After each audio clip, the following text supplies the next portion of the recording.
ಇದ್ರ main attraction ಏನು ಅಂತಂದ್ರೆ 9 ನವಗ್ರಹ ಇದೆಯಲ್ಲಪ್ಪ, ಆ 9 ನವಗ್ರಹಗಳನ್ನ ಕಂಟ್ರೋಲ್ ಮಾಡೋ ಅಂತ 9 ರೂಪದ ನರಸಿಂಹಸ್ವಾಮಿ ದೇವ್ರದೇ ಇಲ್ಲಿ ಹೈಲೈಟ್ಸ್. ಮತ್ತೆ ಇದಕ್ಕೆ ಆಡ್ ಆನ್ ಮಾಡ್ಬೇಕು ಅಂತ ಹೇಳಿದ್ರೆ ಈ ನವಗ್ರಹಗಳನ್ನ ಕಂಟ್ರೋಲ್ ಮಾಡೋದು ದೇವ್ರು ಬಂದ್ಬಿಟ್ಟು ನರಸಿಂಹಸ್ವಾಮಿ. ಹೌದು. ನಮಸ್ಕಾರ ಎಲ್ರಿಗೂ. ನಾನು ನನ್ನ ತಮ್ಮ ಇನ್ನೊಂದು ಯಾತ್ರೆಗೆ ಬಂದಿದ್ದೀವಿ. ಅದು ಯಾವುದು ಅಂತಂದ್ರೆ ನನ್ನ ತಮ್ಮನೇ ಕೇಳಿ. ಅಹೋಬಲಂ ಅಂತ ಹೇಳ್ಬಿಟ್ಟು ಆಂಧ್ರ ಪ್ರದೇಶಲ್ಲಿ ಇರೋದು. ಅಹೋಬಲಂ ಅನ್ನೋದು ಉಗ್ರ ನರಸಿಂಹಸ್ವಾಮಿಯ ಮೂಲ ಸ್ಥಾನ. ಅದಕ್ಕೆ ಯಾವುದೇ ತರದ್ದು ಪಬ್ಲಿಕ್ ಟ್ರಾನ್ಸ್ಪೋರ್ಟೇಷನ್ ಫೆಸಿಲಿಟಿ ಅಷ್ಟು ಈಸಿಯಾಗಿ ಇಲ್ಲ. ಅಲ್ಲಗದ್ದಾಗ ಬರಬೇಕು, ಅಲ್ಲಗದ್ದದಿಂದ ಜೀಪ್ ತಗೊಂಡ್ ಬರ್ಬೇಕಾಗುತ್ತೆ. ಹಂಗಂತ ಪಬ್ಲಿಕ್ ಟ್ರಾನ್ಸ್ಪೋರ್ಟೇಷನ್ ಅಲ್ಲಿ ಬರೋದಾದ್ರೆ, but the best way to reach here ಪಕ್ಕದ ಸ್ಟೇಟ್ ಅವರು ಸಮಥಿಂಗ್ ಲೈಕ್ ತಮಿಳ್ನಾಡು ಆಗ್ಲಿ ಅಥವಾ ಕರ್ನಾಟಕ ಆಗ್ಲಿ, ಹಂಗೆ ಅಂದ್ರೆ ಸೌತ್ ಇಂಡಿಯಾ ಕಡೆಯಿಂದ ಬರೋರಾದ್ರೆ ಪರ್ಸನಲ್ ವೆಹಿಕಲ್ ಅಲ್ಲಿ ಬಂದ್ರೆ ಒಳ್ಳೇದು. ಸೊ ನಂದ್ಯಾಲ್ ಡಿಸ್ಟಿಕ್ ಅಲ್ಲಗದ್ದ ಊರಿಂದ ಸುಮಾರು 20 ಕಿಲೋಮೀಟರ್ ದೂರದಲ್ಲಿ ಅಹೋಬಲಂ ಅಂತ ಇರೋದು. ಅಹೋಬಲಂ ಅಲ್ಲಿ 2 ತರ ದೇವಸ್ಥಾನಗಳಿದೆ. ಒಂದು ಅಪ್ಪರ್ ಅಹೋಬಲಂ ಮತ್ತು ಇನ್ನೊಂದು ಲೋವರ್ ಅಹೋಬಲಂ ಅಂತ.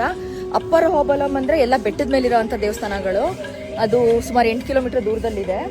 ಅಂಡ್ ಲೋವರ್ ಅಹೋಬಲಂ ಅಂತಂದ್ರೆ ಮೇನ್ ಉಗ್ರ ನರಸಿಂಹ ದೇವ್ರು ಕೆಳಗಡೆ ದೇವಸ್ಥಾನ. ಇವಾಗ ನಾವು ಅಲ್ಲಿಗೆ ಹೋಗ್ತಾ ಇದೀವಿ, ಮೇನ್ ದೇವಸ್ಥಾನ. ಊರು ಒಂಚೂರು ಇಂಪ್ರೂವ್ಮೆಂಟ್ ಇಲ್ಲ, ತುಂಬಾ ರೂರಲ್ ತರ ಇದೆ. 380 ಕಿಲೋಮೀಟರ್ಸ್ ಡ್ರೈವ್ ಮಾಡಿಬಿಟ್ಟು ಬೆಂಗಳೂರಿಂದ ಬೆಳಗ್ಗೆ 9:30 ಬಿಟ್ವಿ ಬೆಂಗಳೂರು.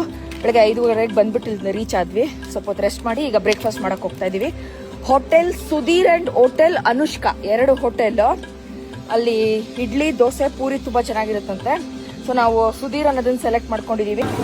ಸುಧೀರ್ ಹೋಟೆಲ್ ಕ್ಲೋಸ್ ಆಗ್ಬಿಟ್ಟಿತ್ತು, ಅದಕ್ಕೆ ನೆಕ್ಸ್ಟ್ ಆಪ್ಷನ್ ಅನುಷ್ಕಾ ಹೋಟೆಲ್ಗೆ ಬಂದ್ವಿ. ಬಿಸಿ ಇಡ್ಲಿ ತಿಂತಾ ಇದೀವಿ. ಬಟ್ಟೆಲ್ ಮಾಡಿದಾರೆ, ಚೆನ್ನಾಗಿದೆ. ಇದು ದೇವಸ್ಥಾನದ ಪ್ರೆಮಿಸಸ್, ಮೊದಲನೇ ಗೋಪುರ ಇದು ಕಾಣಿಸ್ತಾ ಇರೋದು. ಜನ ಸಂದಣೆ ತುಂಬಾ ಕಡಿಮೆ ಇದೆ. ಕ್ರೌಡೆಡ್ ಆಗ್ಲಿ, ಕಮರ್ಷಿಯಲೈಸ್ ತರ ಆಗ್ಲಿ ಏನು ಕಾಣಿಸ್ತಾ ಇಲ್ಲ ನನ್ನ ಕಣ್ಣಿಗೆ. ಆಕ್ಚುಲಿ ಒಂಚೂರು ಗ್ರೌಂಡ್ ವರ್ಕ್ ಏನು ಮಾಡ್ಕೊಳ್ದಂಗೆ ಬಂದಿದೀವಿ ನಾವು. ಇಲ್ಲ, ನಮ್ದು ಹೆಂಗಾಗುತ್ತೆ ಅಂತ ಗೊತ್ತಿಲ್ಲ, ಬಟ್ ನಮ್ದು ಚೆನ್ನಾಗುತ್ತೆ ಅಂತ ನಾವು ಅನ್ಕೊಂಡಿದೀವಿ. ಈಗ ನಾವು ದೇವಸ್ಥಾನದ ಪ್ರೆಮಿಸಸ್ ಬಂದ್ವಿ. ಇದು ಮೇನ್ ಗೇಟ್ ಇದೆ. ಇಲ್ಲಿ ತುಂಬಾ ಶೆಕೆ ಇದೆ, ತುಂಬಾ ಬಿಸಿಲಿದೆ. ನಾವು ದೇವಸ್ಥಾನದ ಒಳಗಡೆ ಎಂಟರ್ ಆಗಿದ ತಕ್ಷಣ ಈ ತರ ಇದೆ, ತುಂಬಾ ಕೋತಿಗಳಿದೆ. ಎಲ್ಲಾ ಕಡೆ ಕೋತಿಗಳು ಜಾಸ್ತಿ ಇದೆ. ಇದು ದೇವಸ್ಥಾನ.